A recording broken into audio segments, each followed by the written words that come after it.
এটি হলো বাহিরের বড় দেউল। এটা আনুমানিক 470 বছরের পুরনো একটি মন্দির। 1584 খ্রিস্টাব্দ বৈশাখ মাস বুধবার তৃতীয়া তিথিতে বিভীষণ দাস মহাপাত্র তার কুলগুরু শ্রী গদাধর নন্দকে এই সুউচ্চ মন্দিরটি দান করেন দেববিগ্রহ নিত্য পূজা সেবার জন্য। আনুমানিক 1765 খ্রিস্টাব্দে এই মন্দিরে জগন্নাথ দেব সহ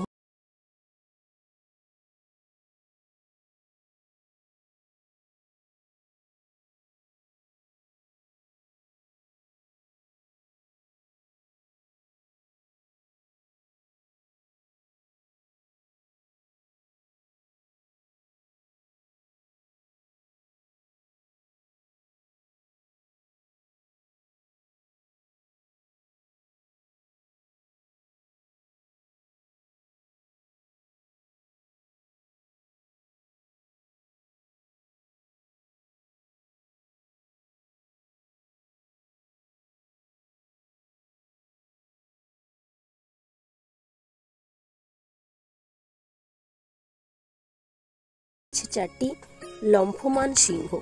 এটি একটি প্রাচীন প্রতিকৃতির নিদর্শন।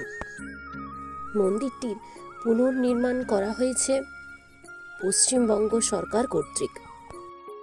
সময়ে সময়ে এই মন্দিরটি পর্যবেক্ষণ করতে আসেন নানা পর্যবেক্ষকেরা এবং এটি বাহিরের একটি দর্শনীয় এবং পর্যটন স্থানও বলা চলে।